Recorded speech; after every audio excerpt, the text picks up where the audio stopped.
Con flecha. Bueno, el contenido de la charla vamos a hablar sobre generalidades de reacciones adversas, hablando sobre las definiciones y las diferentes terminologías, las clasificaciones vigentes sobre reacciones adversas y los mecanismos de producción. Y luego, en la segunda parte, sí vamos a hablar sobre la notificación propia de reacciones adversas, mencionando los tipos y modalidades, la calidad de la notificación, el análisis de causalidad y el seguimiento de las notificaciones. Aquí vemos la definición de eventos adversos de las guías de ICH, definiendo como cualquier manifestación clínica o biológica no deseada que se presenta durante el tratamiento con un medicamento o especialidad medicinal, el cual no tiene necesariamente una relación de causalidad con el tratamiento realizado con el estudio clínico en ejecución. Esta es la diferencia de reacción adversa. Como vemos, es una reacción nociva y no deseada tras la administración de un fármaco a la dosis utilizada habitualmente para prevenir, diagnosticar o modificar cualquier función fisiológica. Esta es la definición de la Organización Mundial de la Salud del año 2002. Acá, como ven, todas las reacciones adversas son eventos adversos, pero no todos los eventos adversos son necesariamente una reacción adversa. Como ven, la reacción adversa es una parte menor de todos los eventos adversos. Mencionando las diferentes terminologías, como sabrán, han oído hablar de reacción adversa, efecto adverso, efecto secundario, efecto colateral, efecto tóxico. Aquí les pusimos las principales diferencias cuando uno habla de estas terminologías. Cuando uno habla sobre reacción adversa versus efecto adverso, el efecto adverso es desde el punto de vista del fármaco y reacción adversa es desde el paciente que sufre dicha reacción. O sea, el fármaco causa el efecto y el paciente presenta la reacción. Con respecto al efecto secundario, es un efecto no intencionado a dosis normales y relacionado con la acción farmacológica. El efecto colateral es la acción farmacológica diferente de la terapéutica o igual acción farmacológica pero en diferentes tejidos del deseado, por ejemplo, los trastornos visuales relacionados con el funcionamiento. Y el efecto tóxico son aquellas reacciones que se ocurren con dosis supraterapéuticas, dando lugar a una exageración del efecto terapéutico deseado.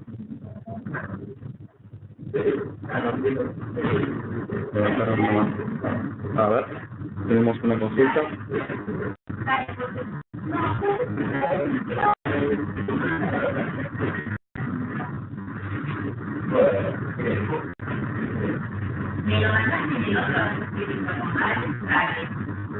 Tenemos una consulta de la semana, no sé cómo la consulta. A ver.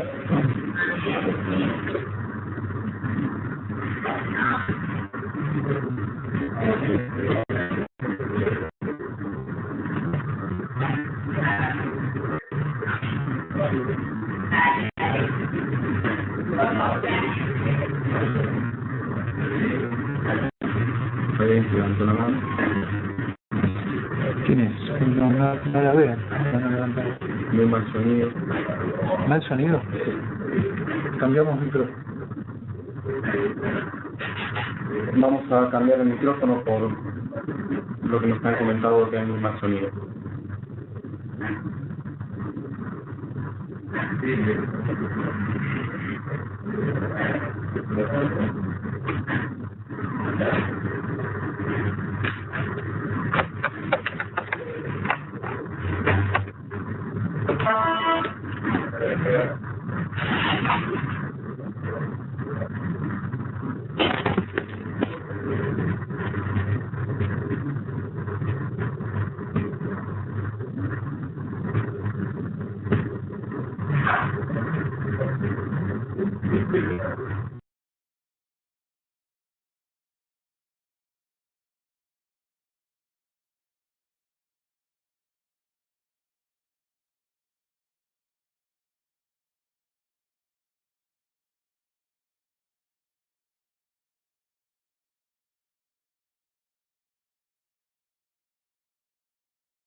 ¿Se escucha mejor ahora?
Bueno, a ver ahora si mejoró un poco el sonido. Perfecto. Continuamos. Básicamente, en esta slide pueden ver las diferentes terminologías, como les comentábamos, las diferencias entre reacción adversa y efecto adverso, efecto secundario, efecto colateral y efecto tóxico. Bueno, vamos a hablar un poquito sobre la epidemiología de las reacciones adversas. Como verán, representan el 2.5% de las consultas médicas. Corresponden la sexta causa de mortalidad luego de enfermedad cardiovascular, cáncer, accidente cerebrovascular, EPOC y los accidentes de tránsito. Hasta el 40% de los pacientes presentan al menos una reacción adversa durante el consumo de fármacos, fíjense qué importante. Y el 10 a 20% de los pacientes hospitalizados presentan una o más reacciones adversas durante su estadía hospitalaria. De estas, el 7% son reacciones graves y el 0,32 reacciones mortales. Este que les ponemos aquí abajo, la cita es un trabajo muy importante publicado en el JAMA en el año 98, que resume un metaanálisis de 39 estudios efectuados sobre reacciones adversas en hospitales universitarios americanos. Fíjense, el 3,1 de los ingresos hospitalarios presentan reacciones adversas y requieren prolongación de la internación, discapacidad o muerte. Cada reacción adversa incrementa la estadía hospitalaria en 2.2 días. Los ingresos hospitalarios debido a reacciones adversas son en promedio el 5.8% de las causas y cuestan estos simplemente en Estados Unidos 177.4 billones de dólares en costos por morbimortalidad relacionadas con medicamentos. Vamos a hablar rápidamente sobre la gravedad de las reacciones adversas. Estas están definidas por la magnitud del efecto provocado por una reacción adversa en cada individuo, o sea, son análisis individuales, y está por la valoración del impacto ocasionado, requiere un estudio individualizado de cada notificación, analizando la duración y la intensidad de la reacción. Se clasifican en dos grandes categorías, no serias y serias. Las serias son aquellas reacciones que ocasionan la muerte del paciente, amenazan directamente la vida del paciente, o sea, que presentan riesgo de vida al momento de la reacción, que requieren hospitalización o prolongación de la misma, que pueden determinar malformaciones congénitas, el clásico ejemplo de la talidomida, una discapacidad significativa o permanente, o como último evento médico importante a criterio del profesional tratante. Las no serias, anteriormente clasificadas como leves y moderadas, aquí les ponemos cuáles son. Las leves son aquellas que presentan signos y síntomas fácilmente tolerados, no necesitan tratamiento, generalmente son de corta duración y no interfieren en la vida normal del paciente, por ejemplo, náuseas, diarrea, etc. Y las reacciones moderadas son aquellas que interfieren con las actividades individuales, pueden producir ausencias escolares o laborales, obviamente no amenazan directamente la vida del paciente, pero suelen requerir tratamiento sintomático. Con respecto a la clasificación de las reacciones adversas, obviamente es algo dificultoso debido al desconocimiento total de las propiedades de los fármacos, así como del mecanismo de producción de las mismas. En el año 90 hay una clásica clasificación propuesta por Rawlings y Thompson que ha quedado en desuso actualmente. Según estos autores, las reacciones adversas se podían dividir en dos grandes tipos: las reacciones de tipo A, o las reacciones aumentadas, o las reacciones de tipo B, reacciones bizarras. En principios del año 2000, Edwards propuso una nueva clasificación científica y práctica, que es la que se utiliza en la actualidad. Se clasifican las reacciones adversas en 6 categorías, de la A hasta la F. Las 2 primeras categorías proceden de la clásica clasificación de Rowling y Thompson, y la letra asignada corresponde a la primera letra de la palabra inglesa que define las reacciones. Ahora vamos a ir viendo detalladamente cuál es cada una. Aquí les pusimos el trabajo publicado por Edwards.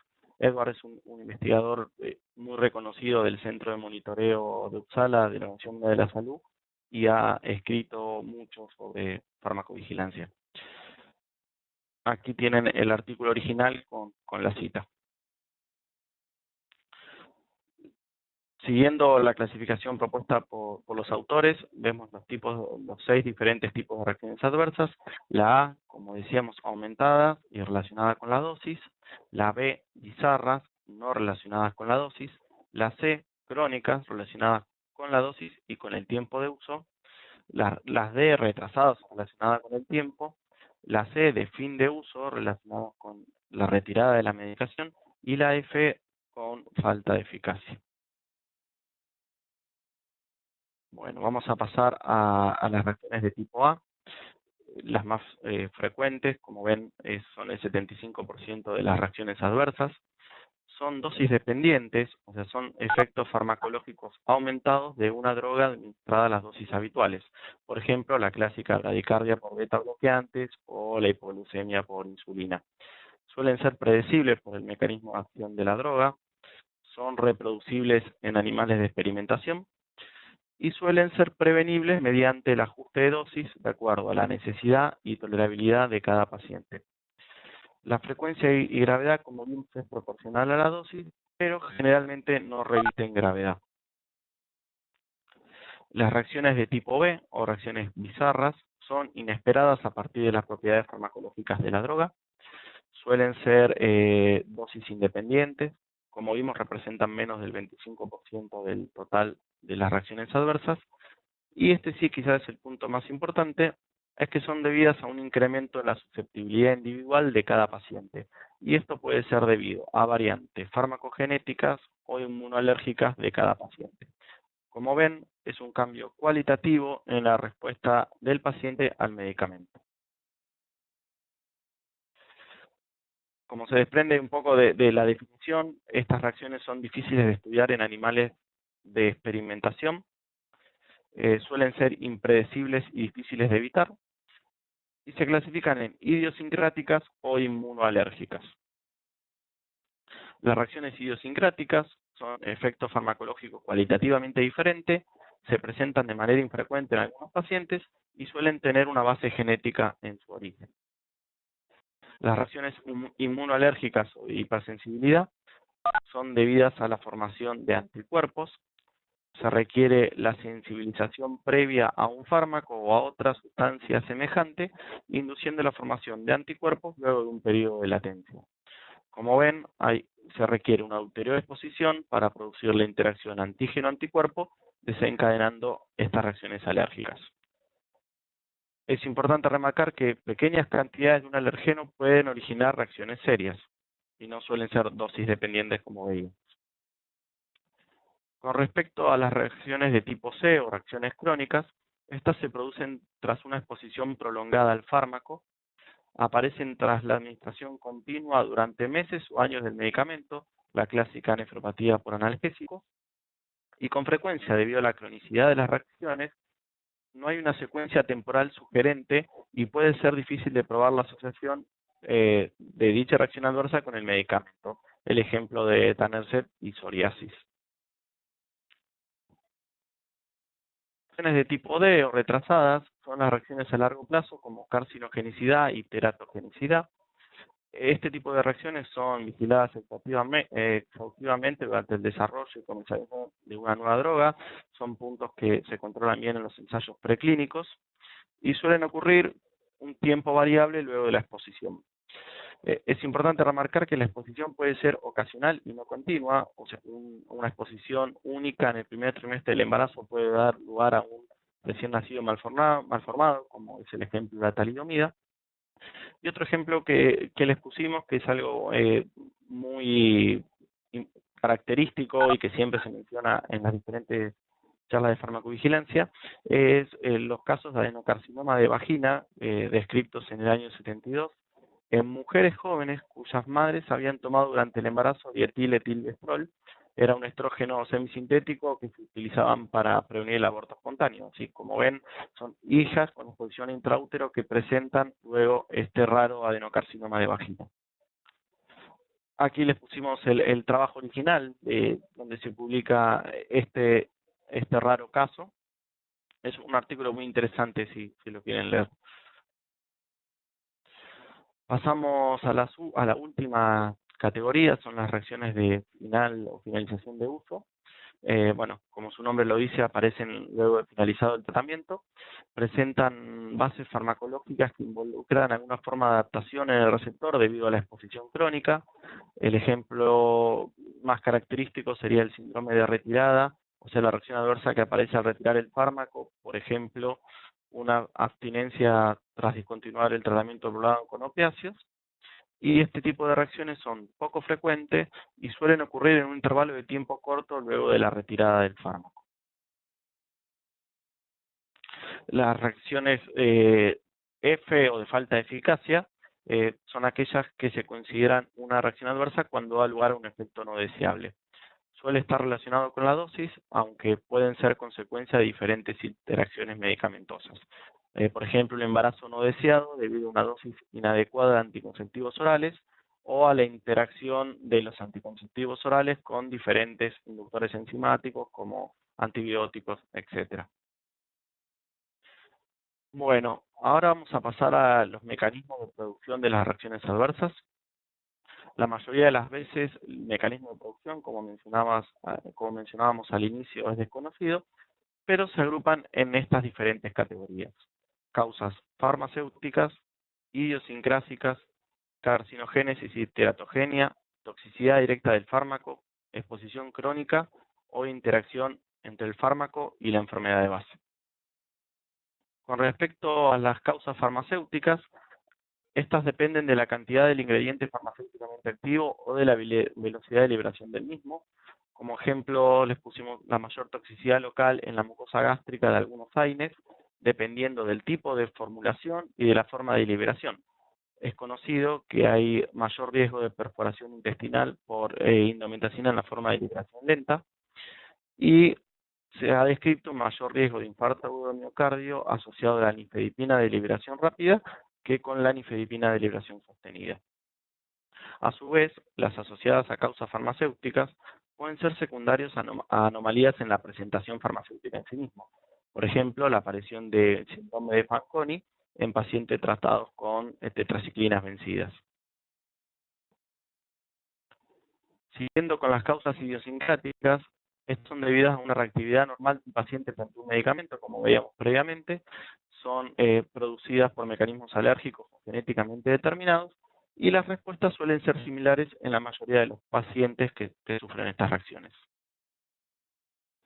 Repasando los mecanismos alérgicos, incluso pueden ser provocados por dosis muy pequeñas, inclusive subterapéuticas. Los síntomas pueden aparecer inmediatamente o días después. Inmediatamente es una forma de presentación mediante shock anafiláctico, urticaria, asma bronquial o edema angioneurótico, y días después son de hipersensibilidad retardada, como fiebre, eosinofilia, leucopenia, dermatitis, etc. Los mecanismos genéticamente determinados están dados básicamente por las diferentes presentaciones del citocromo P450. Como saben, esta enzima o este complejo enzimático es responsable del metabolismo de la mayoría de los fármacos de metabolismo hepático, obviamente, la isoenzima CYP2D6 presenta gran polimorfismo, es inactiva en el 6% de la población y esto puede determinar o dar lugares a reacciones adversas. Entre los fármacos que son sustratos de esta isoenzima se encuentran los neurolépticos, los antidepresivos, beta bloqueantes y diferentes antiarrítmicos. Otra isoenzima con gran polimorfismo es el CYP2C19. Fíjense que el 5% de la población blanca son metabolizadores lentos y un 20% de la población asiática. Esto ha llevado a modificaciones de prospectos, haciendo ajustes de farmacocinética para la población asiática de drogas como por ejemplo el omeprazol.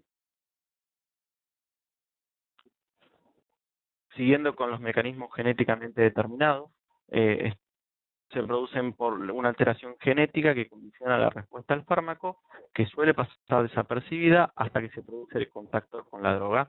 Creo que es muy conocido el déficit de glucosa 6-fosfato de deshidrogenasa y la hemólisis. Los glóbulos rojos presentan una menor resistencia al contacto con fármacos oxidantes, salicilatos, sulfamidas, nitrofurantoína y produciendo la hemólisis masiva. Otro ejemplo clásico determinado genéticamente son la hipertermia maligna asociado a anestésicos generales. Este es un cuadro con una letalidad muy importante y que presenta una clara predisposición genética con herencia autosómica dominante. Siguiendo con la carcinogénesis, como imaginarán, es difícil demostrar la relación causal por los largos periodos de inducción y por la baja incidencia de los diferentes cánceres asociados. La lesión del ADN puede producir neoplasias o teratogenia. Es importante remarcarles que la mayoría de los fármacos carcinogénicos no son carcinogénicos per se, sino son convertidos en el organismo en metabolitos tóxicos para el ADN celular. Y si fallan los mecanismos de reparación del ADN, puede aparecer cáncer tardíamente. Por ejemplo, algo que vamos a ver ahora, los efectos carcinogénicos de las sustancias químicas tienen una latencia prolongada entre 20 a 30 años. Quizá el ejemplo clásico es los medios de contraste con torio, que 30 a 40 años después de haber sido utilizados han dado lugar a hepatocarcinoma, que obviamente se determinó mediante biopsia hepática la presencia de torio en los hepatocitos. Este es el trabajo original donde, digamos, se describe la presencia del angiosarcoma hepático inducido por torio. Aquí les pusimos la clasificación de la teratogenia, es la clasificación de la FDA de las diferentes categorías de fármacos según si se pueden o no utilizar y los riesgos que conllevan su uso en el embarazo. Van desde la categoría A, B, C, D y X. Categoría X es la categoría, digamos, que contraindica completamente su utilización en mujeres embarazadas, dado que existen estudios en animales y en seres humanos que han demostrado anormalidades fetales o existe riesgo fetal basado en experiencia en humanos. Con respecto a la toxicidad directa, son aquellas lesiones tisulares producidas por toxicidad directa que en función del daño ocasionado en el organismo pueden ser irreversibles. Estos pueden ser tanto toxicidad local o toxicidad sistémica. La toxicidad local está dada por el efecto lesivo en el primer sitio de contacto, por ejemplo en la piel o en la mucosa gástrica. La aspirina puede dar hemorragia digestiva por lesión en la mucosa gástrica y en el proceso, independientemente de interacción con las prostaglandinas y demás, se ha demostrado un fenómeno de toxicidad directa. Y un ejemplo de toxicidad sistémica son aquellas drogas que requieren absorción y distribución de la sustancia en el sitio de acción para generar la toxicidad. Y les mencionamos la autotoxicidad de los aminoglucósidos al tener un efecto tóxico sobre el octavo par craneal. Con respecto a la exposición crónica, la administración prolongada da lugar a cambios estructurales que al retirarlo puede ocurrir farmacodependencia o rebote, clásico ejemplo de la supresión de beta bloqueantes y las crisis hipertensivas. o a su vez pueden ocasionar alteraciones irreversibles como diskinesias tardías con antipsicóticos, sobre todo como los neurolépticos típicos como el haloperidol, alteraciones renales por exposición crónica a paracetamol. Esta es una lesión de comienzo insidioso que puede progresar en insuficiencia renal crónica de continuar con la exposición.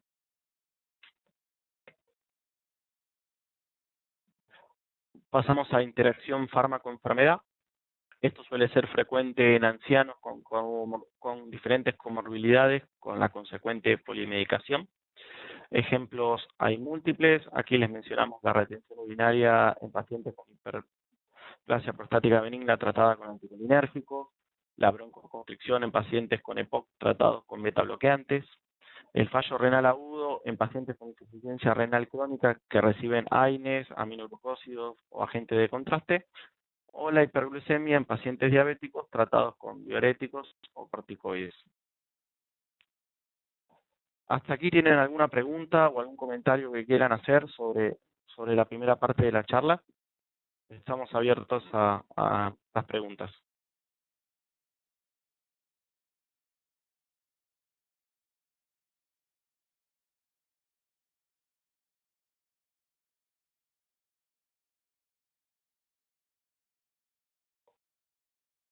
Seguimos entonces. Ahora sí vamos a hablar sobre la segunda parte de la charla, básicamente lo que son las notificaciones de reacciones adversas. Aquí les pusimos la clásica tarjeta amarilla y hacia la derecha los métodos de notificación espontánea. Bueno, de esto van a tener una presentación dada por la farmacéutica Romina Heredia, que habla específicamente sobre los nuevos métodos de notificación espontánea de reacciones adversas. Bueno, con respecto a las notificaciones de reacciones adversas, vamos a ver la definición, las modalidades de notificación, las características, la calidad de la notificación, el análisis de causalidad y el seguimiento de las mismas. Con respecto a la definición de notificación, esta definición está tomada de la guía de la Organización Mundial de la Salud para el monitoreo de seguridad de los productos medicinales del año 2000. Define como el reporte de un caso relativo a un paciente que ha presentado un evento adverso sospechoso de haber sido producido por un medicamento determinado. Fíjense que aquí tenemos un evento adverso con cierta precisión de causalidad. Las modalidades de notificación disponibles a la fecha son las notificaciones espontáneas, las notificaciones obligatorias y las notificaciones que forman parte de métodos de farmacovigilancia activa. Vamos a hablar sobre el método clásico de farmacovigilancia, es el método de notificación espontánea. Funciona desde los primeros programas de notificación del Reino Unido del año 62 y desde el año fines de la década del 60 funciona coordinado por la Organización Mundial de la Salud. Es a la fecha la principal fuente de información en farmacovigilancia.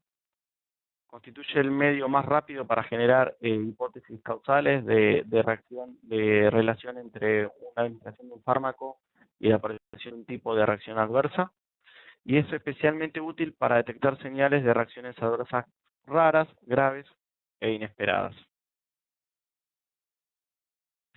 Las ventajas que tiene la notificación espontánea básicamente es que es un método sencillo, se encuentra toda la población expuesta, no es necesario definir previamente qué población y el tipo de evento adverso a detectar, o sea, se puede notificar cualquier tipo de evento adverso por el medio de la notificación espontánea.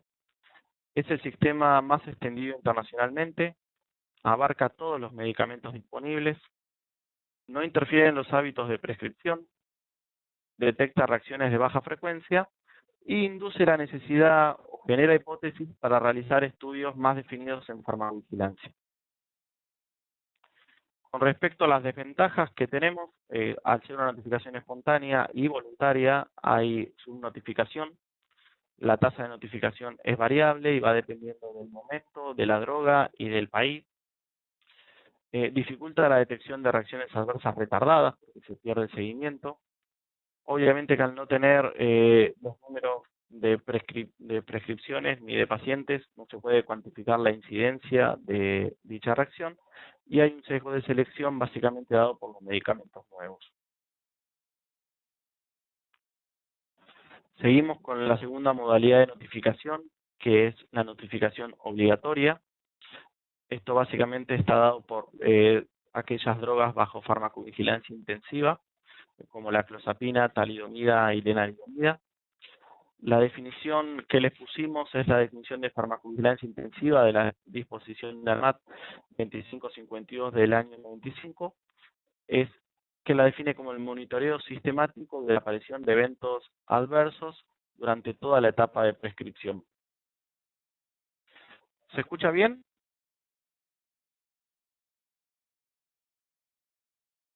Perfecto. Seguimos entonces.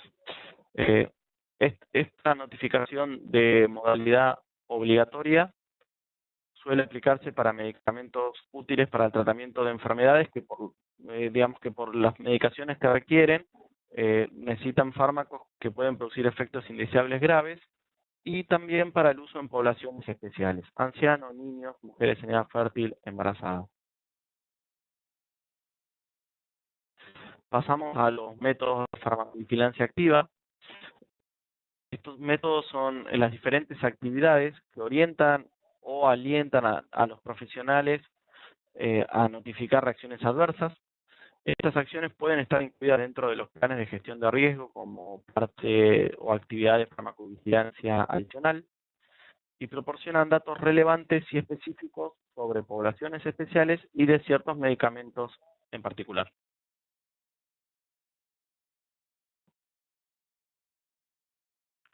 Seguimos con los métodos de farmacovigilancia activa. Son los eventos ligados a la prescripción o eventos de prescripción, el monitoreo de eventos de prescripción, la vigilancia de casos control o la conexión de registros entre diferentes bases de datos. Aquí les pusimos la notificación que utiliza el Sistema Nacional de Farmacovigilancia de ANMAT. Es una notificación espontánea, es voluntaria, excepto para las drogas que les mencionamos, como clozapina, talidomida y lenalidomida, que están bajo farmacovigilancia intensiva. Es confidencial respecto de la identidad del paciente y del notificador que efectúa el reporte y se puede realizar mediante múltiples vías de recepción, por correo postal, por vía electrónica, por fax, por teléfono, y lo que van a ver, el último avance de ANMAT, que pueden recibir por medio del reporte electrónico, van a tener una charla exclusiva de la licenciada Heredia en el tema. ¿Quién puede notificar un evento adverso? Bueno, en el Sistema Nacional de Farmacovigilancia pueden notificar los efectores periféricos, profesionales de la salud, médicos, farmacéuticos, enfermeros, odontólogos, etcétera, el responsable de farmacovigilancia de los titulares de autorización y registro de comercialización, o sea, de la industria farmacéutica, y pueden notificar los pacientes. Como sabrán, hay formularios específicos en un lenguaje claro y conciso para que los propios pacientes puedan notificar eventos adversos, y este formulario está disponible en la página web, en el minisitio de farmacovigilancia de ANMAT.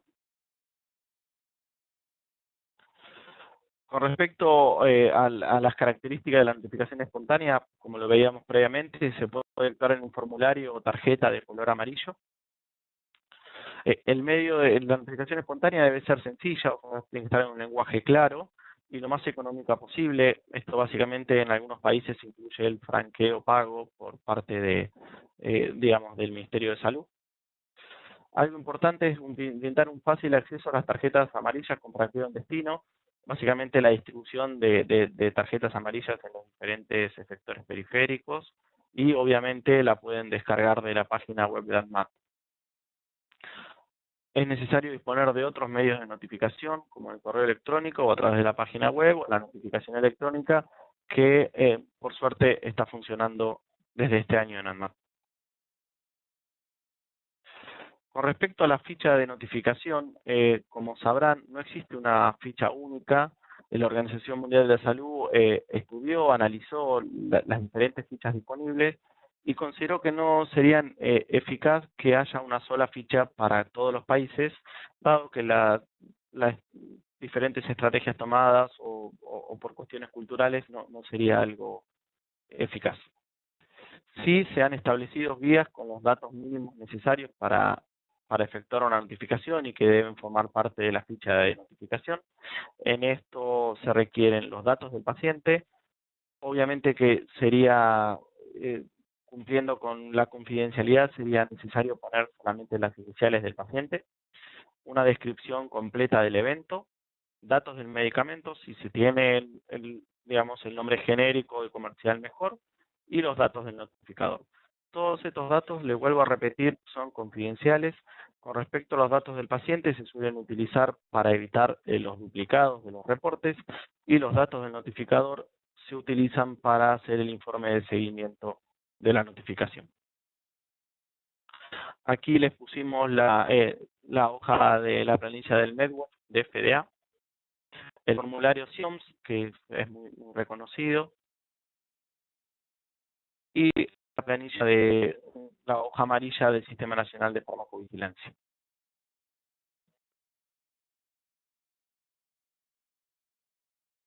Con respecto a la calidad de la notificación, es algo fundamental y en algo que tenemos que trabajar para mejorar la calidad de la misma. Vamos a hablar 2 minutitos de lo que es una notificación desestimada. Esto, como ven, es aquella notificación que tiene una información insuficiente o contradictoria, por ejemplo, que tiene una secuencia temporal que no es compatible, o porque está mal puesta la fecha, o por cualquier otro error a la hora de completar la planilla. Aquella notificación que no puede ser completada o verificada porque no tiene los criterios mínimos que mencionamos previamente. Y en el Sistema Nacional de Farmacovigilancia se incluye al reporte de productos no registrados ante ANMAT, productos de contrabando, etc. Fíjense que es importante remarcar que esto no está determinado por el análisis de causalidad efectuada por la notificación. La calidad del reporte tiene que ver con que esté completo los requisitos mínimos para poder evaluar y poder efectuar un análisis de causalidad válido. Vamos a ver la evaluación de las notificaciones, haciendo el análisis de causalidad de las mismas. Como ven, la definición de análisis de causalidad es la relación de causalidad entre la administración de un medicamento y la aparición de una reacción adversa. Es un análisis individual para una notificación dada. No pretende estudiar el potencial de riesgo del medicamento en forma global. Es un paciente, una reacción adversa, una notificación. El resultado del análisis de causalidad le otorga o determina una diferente categoría de causalidad. Vamos a ir viendo las diferentes categorías a continuación. Para empezar a evaluar una notificación, lo primero que hay que chequear es la calidad de la misma, que se cumplan los parámetros que mencionamos previamente.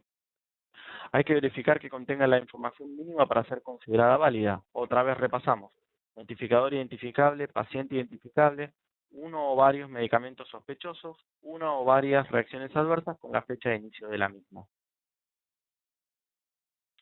Aquí les pusimos la información publicada en la última disposición de buenas prácticas de farmacovigilancia de ANMAT, en la disposición 5358 del 2012, con la mínima información indispensable para poder evaluar una notificación. Como ven, fecha de comienzo de evento adverso, fecha de comienzo de la administración de la medicación, edad del paciente, descripción del evento completa, nombre de la droga o drogas implicadas según la denominación común argentina y la marca comercial. Cuando uno se enfrenta a una notificación y tiene que hacer un análisis de causalidad, es importante chequear primero que no exista una explicación alternativa a la reacción adversa, que se hayan cumplido las indicaciones médicas, que el paciente recibió previamente el medicamento, los medicamentos concomitantes utilizados por el paciente, y si uno está trabajando en el departamento de farmacovigilancia de ANMAT, podría chequear cuántos casos han sido reportados al Sistema Nacional de Farmacovigilancia o pedir una búsqueda al Centro de Monitoreo de Uppsala de la Organización Mundial de la Salud. Bueno, comenzamos con los datos del paciente. Es importante saber la edad o al menos un rango etario, el sexo, el peso, fecha de nacimiento, origen étnico. Esto quizá no es tan importante aquí en Argentina, pero bueno, en otros países es importante para ver si es población afroamericana, asiática o caucásica. Eh, los antecedentes personales, la condición médica basal, las diferentes comorbilidades que presenta el paciente y los factores de riesgo particulares. Es importante conocer antecedentes familiares del paciente si es posible. Con respecto a la descripción del evento adverso, tenemos que ver la naturaleza del mismo, la intensidad para poder ver qué tipo de evento fue, cuándo comenzaron los signos y síntomas, tratar siempre de documentar el diagnóstico del evento, incluyendo los métodos utilizados y las determinaciones del laboratorio relevantes. Esto quiere decir, si tenemos un paciente con hiperglucemia, bueno, poder determinar cuándo fue que comenzó con el aumento de la glucemia, cuál fue el valor y demás, y obviamente si podemos obtener el protocolo de laboratorio para confirmar el caso, mejor. Siguiendo con la descripción del evento adverso, es importante saber la evolución y el desenlace del mismo, y también poder hacer el seguimiento de la notificación. Como ven, sobre todo cuando hay eventos adversos serios, uno tiene tiempos regulatorios que tiene que cumplir y suele hacer el reporte sin tener todos los estudios complementarios. Para esto es fundamental, y para poder validar la notificación, poder hacer el seguimiento. Con respecto a la codificación de las reacciones adversas, aquí les pusimos los dos diccionarios principales que existen en la actualidad, el diccionario de Medra o el JUART. El Medra suele ser utilizado por la industria farmacéutica y el JUART suele ser utilizado por las agencias regulatorias. ANMAT utiliza el JUART, bueno, tiene más de 1200 términos preferentes, se van desprendiendo de estos diferentes términos diferentes categorías que llegan hasta 30 aparatos o sistemas. ANMAT, desde que utiliza VisiFlow, codifica sus reacciones adversas utilizando el JUART. Con respecto a los datos del medicamento sospechoso, poner siempre el nombre genérico, la marca comercial si está disponible, la dosis, la indicación médica que requirió la utilización del producto y la vía de administración, fecha de inicio y fin de tratamiento.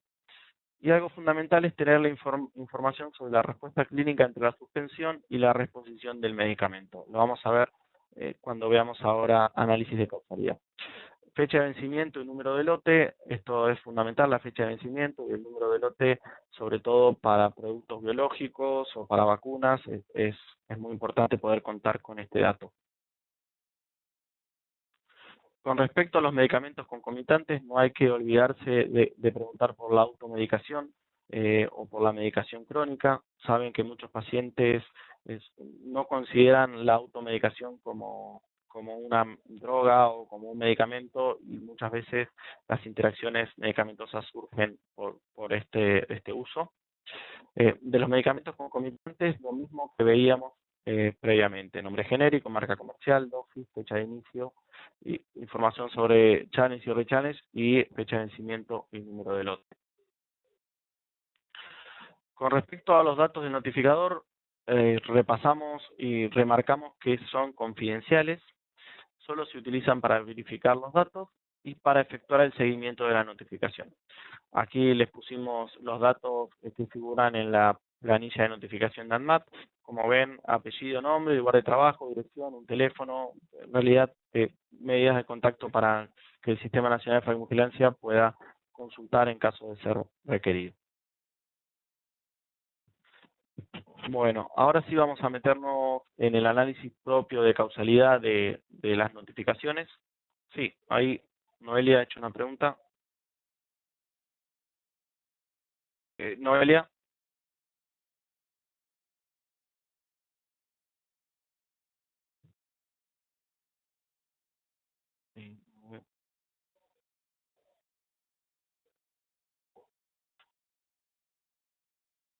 A ver, vamos a... Noelia, ¿podés decir tu pregunta oralmente? No podemos ver el chat desde acá.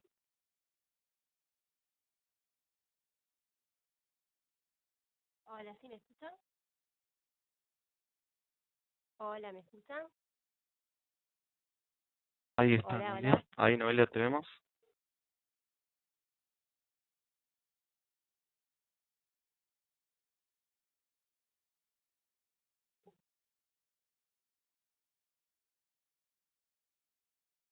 Quería consultar respecto a la confidencialidad de los Bueno, datos cuando el laboratorio no tiene datos no oímos la de pregunta. respuesta. Si hay que tener en cuenta alguna normativa en especial, más allá de ¿Alguien con micrófono puede esos datos. comentarnos la pregunta de Noelia?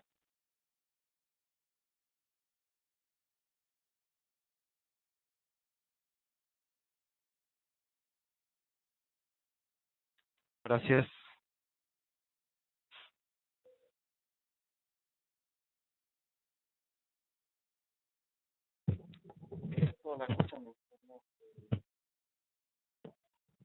Nosotros no, lamentablemente no escuchamos la pregunta.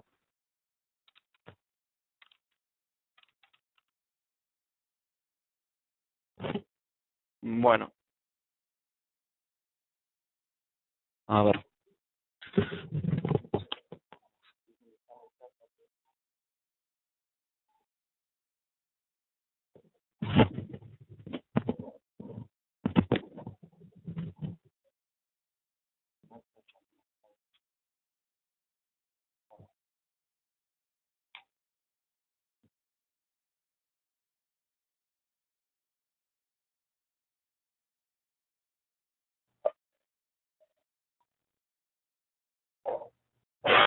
Hola.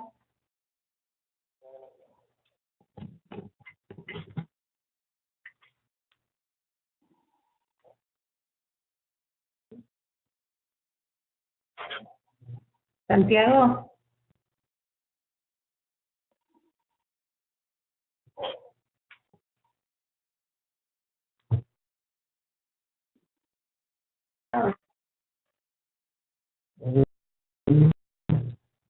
Hola, ¿se escucha?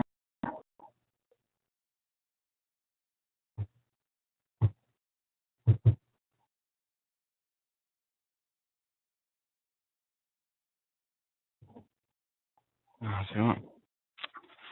Es imposible esto. No.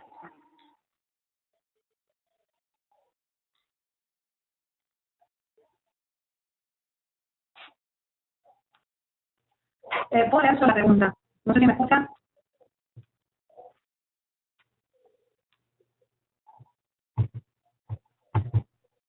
Vale. Ahí recibimos tu pregunta, Noelia. Con respecto a la confidencialidad de los datos, digamos, uno siempre tiene que tener una cláusula de confidencialidad entre las personas que manejan datos sensibles según la Ley de Protección de Datos Personales. O sea, la base de datos que tengas o donde guardes los datos debería cumplir todos los reglamentos de la Ley Nacional de Protección de Datos Personales. Esa es la ley vigente para los datos sensibles, los datos de salud, obviamente forman parte de estos datos.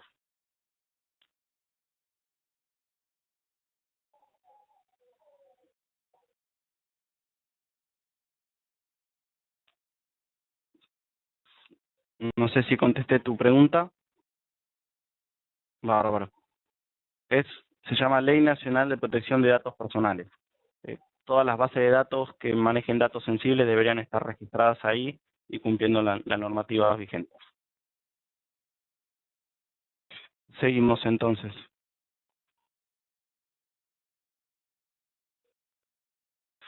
Bueno, retomamos el análisis de causalidad para la evaluación de las notificaciones.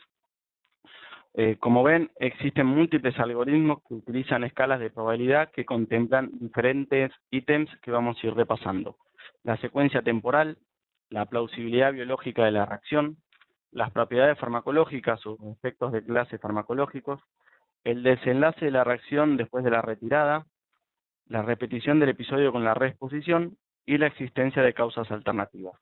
Estos 6 puntos vamos a ir viendo que dependiendo del grado de cumplimiento de cada uno va a arrojar una determinada análisis de causalidad.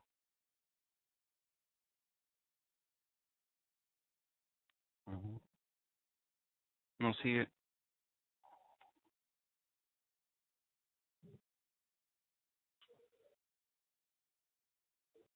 Ahora sí. Aquí les pusimos el clásico estudio de Naranjo. Naranjo fue uno de los primeros autores que empezó a trabajar sobre los algoritmos de farmacovigilancia. El método Naranjo se ha modificado muy poco en la actualidad, pero bueno, les quisimos remarcar el trabajo original de este investigador español sobre el análisis de causalidad de las reacciones adversas. Aquí tienen el algoritmo de Naranjo. Aquí ven las diferentes 10 preguntas que uno debe hacer, si debe puntear, para ver si las diferentes categorías de causalidad de los eventos adversos.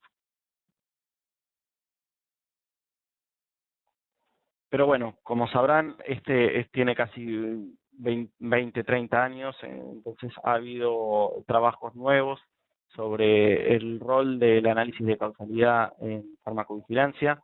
Nuevamente mencionamos un trabajo de Edward. Edward estuvo a cargo del Centro de Monitoreo de Uppsala muchos años.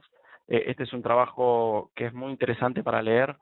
Menciona los diferentes análisis, los diferentes algoritmos de causalidad utilizados por FDA, por Europa y por la Organización Mundial de la Salud, y las ventajas y desventajas de cada uno.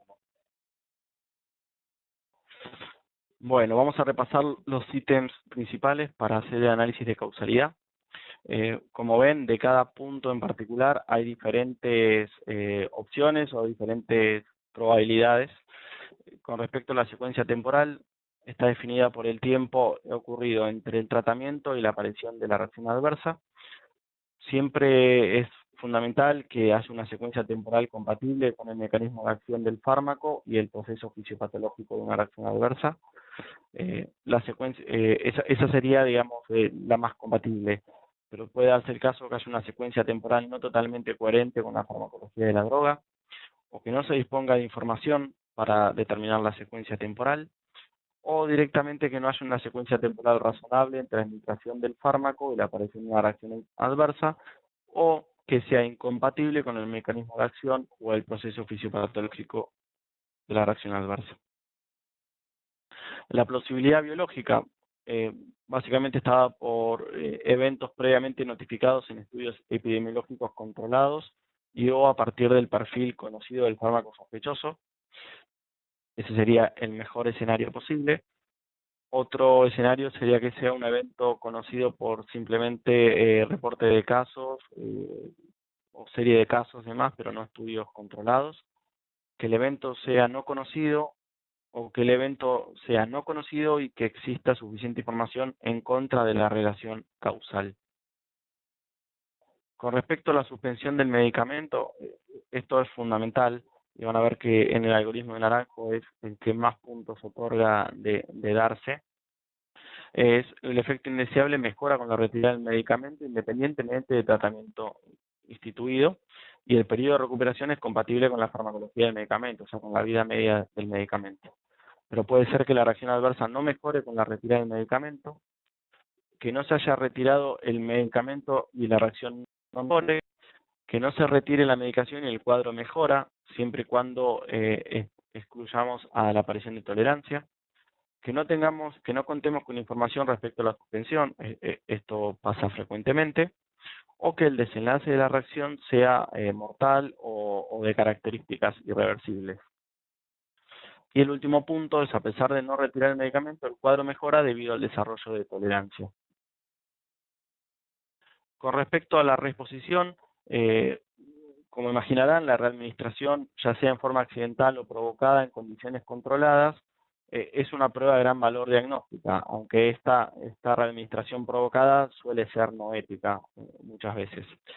La reexposición puede ser positiva, es cuando la reacción reaparece ante la readministración de un medicamento sospechoso, clásico ejemplo de un rash cutáneo que vuelve a aparecer luego de utilizar el medicamento. Negativa, que no reaparezca la reacción adversa. que no haya habido redisposición o que la notificación no contiene información sobre la readministración, o nuevamente que la reacción sea irreversible, como veíamos anteriormente. Con respecto a la causa alternativa, esto es algo muy importante que siempre tenemos que tener en cuenta, independientemente de que trabajemos en farmacovigilancia, no todo lo que vemos es una reacción adversa y muchas veces lo que le pasa al paciente es consecuencia de su enfermedad de base o de la evolución natural de la enfermedad. Volviendo a la causa alternativa, podemos ver que la explicación alternativa sea más importante que la relación causal con el fármaco, que haya una posible explicación alternativa, pero que sea menos importante que la reacción adversa, que no haya suficiente información en la notificación para poder evaluar una explicación alternativa, o que no se disponga de todos los datos para descartar esta explicación alternativa. Aquí ven las 4 opciones posibles. Ahora sí vamos a meternos en las diferentes categorías de causalidad. Estas categorías de causalidad están tomadas del Centro de Monitoreo de la Organización Mundial de la Salud. Vamos a comenzar con, digamos, la categoría definitiva, definida o probada, dependiendo de dónde lean. Es aquella reacción adversa que incluye obviamente alteraciones del laboratorio que tiene una secuencia temporal plausible. O sea, comenzó el evento adverso, comenzó la medicación y en un tiempo razonable presenta la reacción adversa y que no puede ser explicado por la enfermedad concurrente ni por otros medicamentos concomitantes, que hay una respuesta a la supresión del medicamento debe ser confirmada clínicamente y contar con un procedimiento de reexposición concluyente. Esta categoría quizás es la menos frecuente. Fíjense todo lo que tiene que cumplir una reacción adversa para poder ser definida.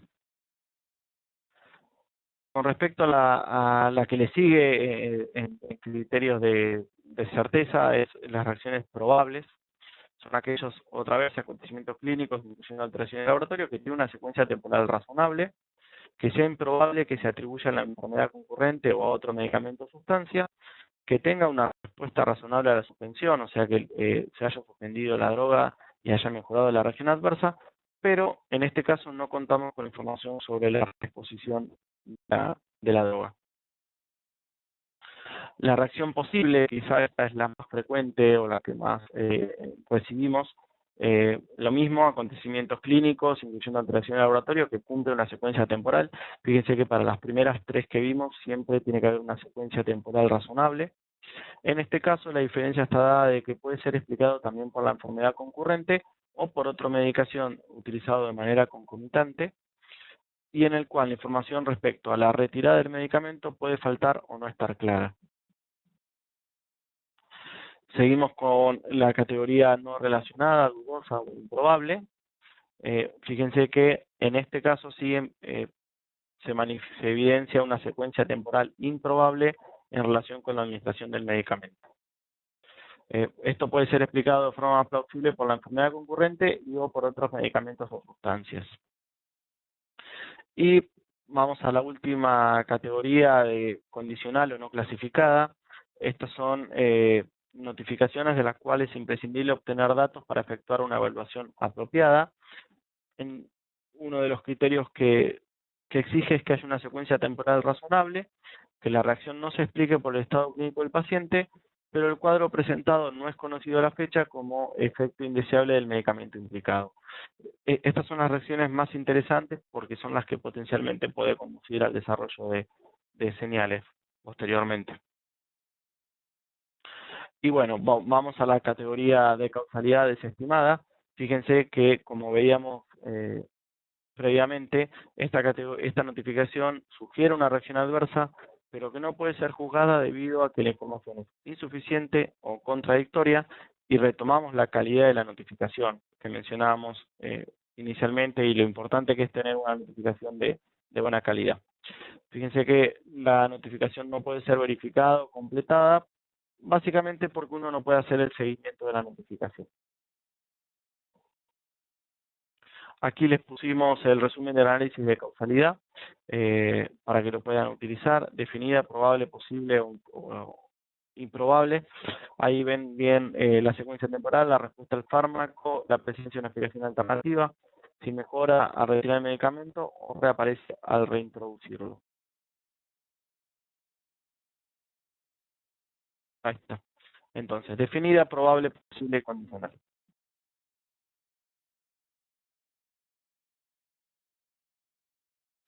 A Noelia. Noelia, este resumen de algoritmos es el resumen de causalidad de la Organización Mundial de la Salud. Está disponible en la página web de Uppsala, lo pueden bajar. Este es el algoritmo de causalidad. No sé si te contesté.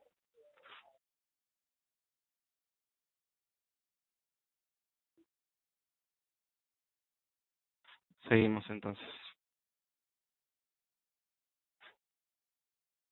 Sí, Noelia, es básicamente el Sistema Nacional de Farmacovigilancia está asociado a la Organización Mundial de la Salud, utiliza este algoritmo de causalidad y básicamente cuando uno genera el reporte en el Vigiflow, bueno, esto no me quiero adelantar, pero lo van a ver con Romina Heredia, es el algoritmo que se utiliza para imputar la reacción adversa. Los algoritmos los pueden pedir por mail y se los podemos enviar. Si los quieren, nos piden y les podemos mandar los trabajos de dónde surgen y demás. Este en particular, que el que preguntaba Noelia, está disponible en la Organización Mundial de la Salud, lo pueden bajar, pero se lo podemos enviar también, no hay problema.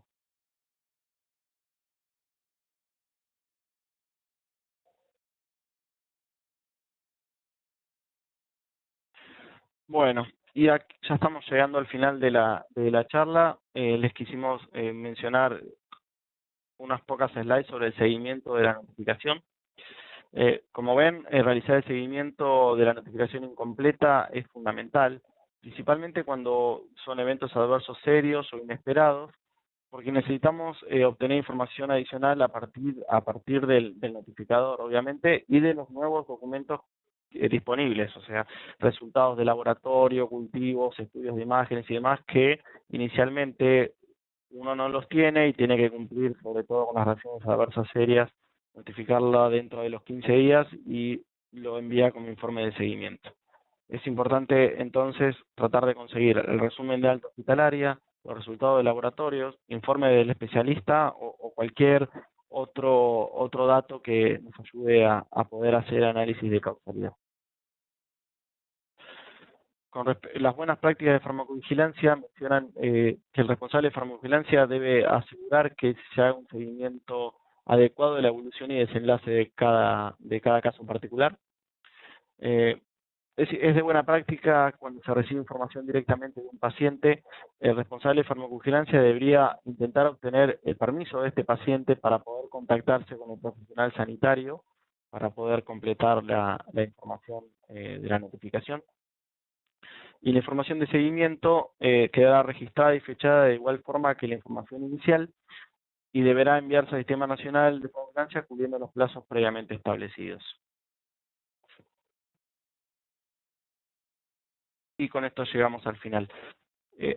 No sé si tienen alguna consulta o alguna pregunta para que podamos ir respondiendo.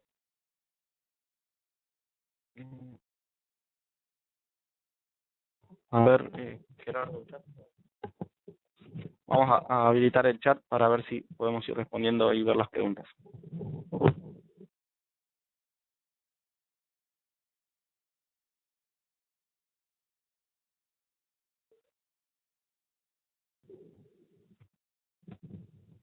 Ahí nos pueden escribir las preguntas que surjan y las vamos a responder oralmente.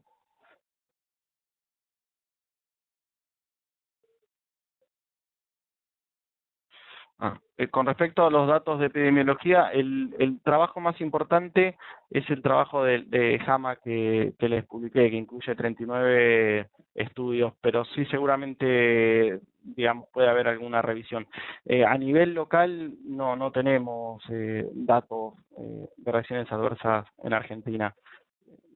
Lamentablemente eso no contamos, pero lo que sí les podemos decir es que a la fecha hay ya 6 millones de reportes de reacciones adversas en Uppsala. Bueno, eso es algo muy importante. Los plazos para informar seguimiento son los mismos que la reacción inicial, básicamente. Si cumple criterios de seriedad y demás, uno tendría hasta 15 días. ¿No?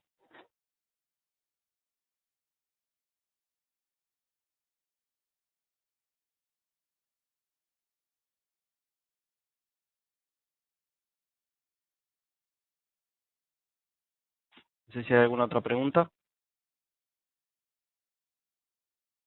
ANMAT no solicita un plazo para hacer el seguimiento.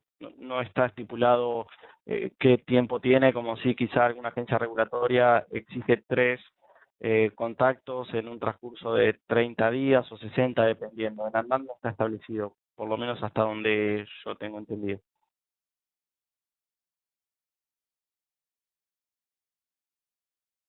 No sé, Paula, si te contesté la pregunta.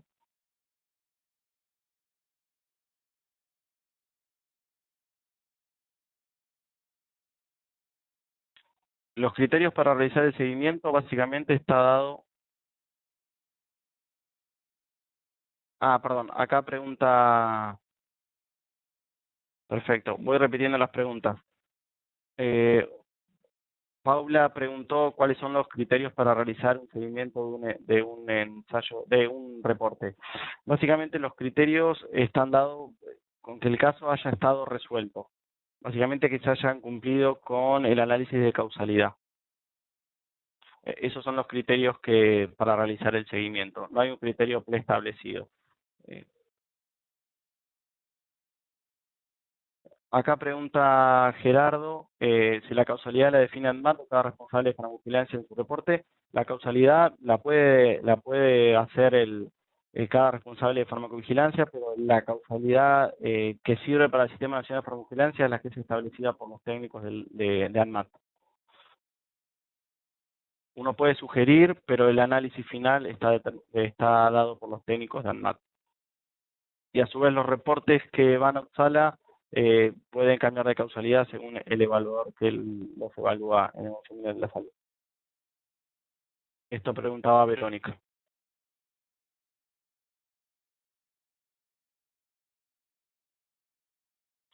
No sé si tiene alguna pregunta más o algo que por ahí pasa al inicio que hasta que pudimos lograr bien el audio no se entendió.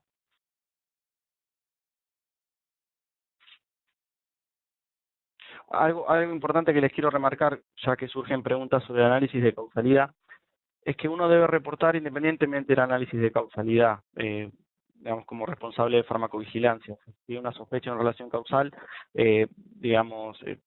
uno debería reportarlo igual.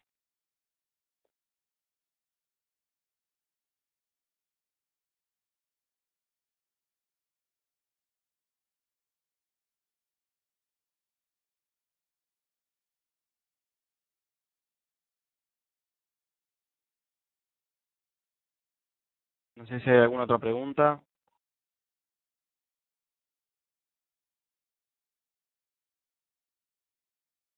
Acá me comenta Gerardo, bueno, la presentación va a estar disponible en el... A ver, hay una pregunta. Bueno, Verónica pregunta que es muy difícil obtener los datos o la gente no quiere dar muchos datos. Obviamente, esto es algo que nos pasa todo el tiempo y muchas veces no son los pacientes, sino son los profesionales los que nos quieren dar los datos. Bueno, obviamente hacemos lo que podemos y, y tratamos de obtener los datos mínimos, pero, hay que cumplir con la información que contamos, ¿no? Obviamente. Y esto que comenta Verónica es algo que nos pasa a todos la gente por ahí con las preguntas se siente invadida y demás, y son datos sensibles y no quieren dar los datos.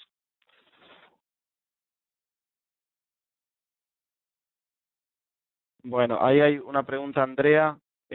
Andrea pregunta si manda una notificación con una cierta causalidad en MAT, si no lo cree así lo cambia. ¿Cómo nos enteramos entonces? Esto la verdad que no se los puedo responder yo, tendría que preguntar directamente a alguien del Departamento de Farmacovigilancia. En el próximo seminario van a poder preguntar esto, si hubo algún cambio del análisis de causalidad. Pero sí el análisis de causalidad, el que le da el ANMAT, ¿no?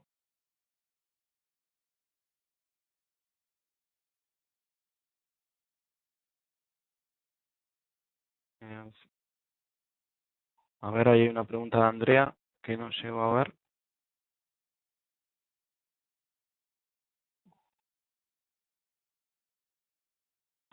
ANMAT dispone de un registro local de reacciones adversas de los medicamentos registrados en el país. Si es así, ¿existe algún modo de compartir esta información? Esta es una pregunta que hace Lucas. En realidad tiene una base de datos local, pero hasta lo que yo sé no está disponible, digamos, esa base de datos para abierta a la población ni a los responsables, ¿no?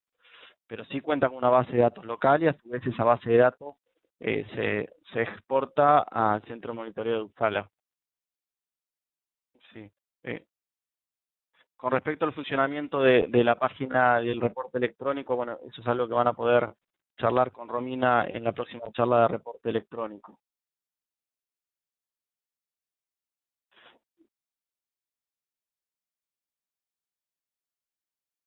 Algo ahí que responde Valeria con respecto al taller realizado de buenas prácticas de farmacovigilancia en el mes de julio.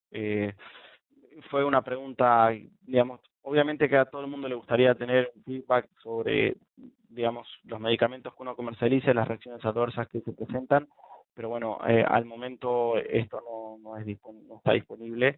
Sí, ANMAT publica un informe de gestión anual con todas las reacciones adversas y las diferentes categorías de notificaciones que se fueron recibiendo.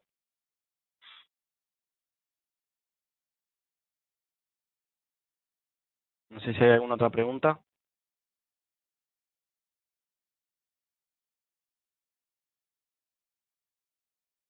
Algo que por ahí le puede servir a la pregunta de Lucas, la EMA, a través de su página web, en mediados de julio del 2012, hizo pública todas las reacciones adversas notificadas a través del Sistema Europeo de Farmacovigilancia. Ahí pueden buscar por droga y pueden encontrar todas las notificaciones que se recibieron en Europa.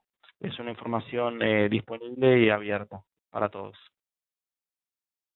No sé, Lucas, si te sirve la respuesta.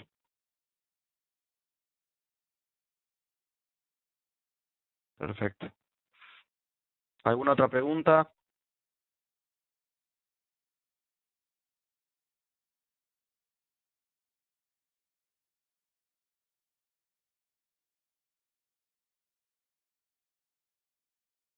Bueno, les digo un par de recordatorios. La presentación de esta charla va a estar disponible en el sitio web. Pueden enviar consultas y comentarios por mail y los vamos a responder. Y va a haber un trabajo práctico en conjunto con el módulo 2 y 3, luego que tengan la presentación de Romina Heredia, que va a ser una presentación práctica sobre notificación electrónica y los nuevos requerimientos de ANMAT.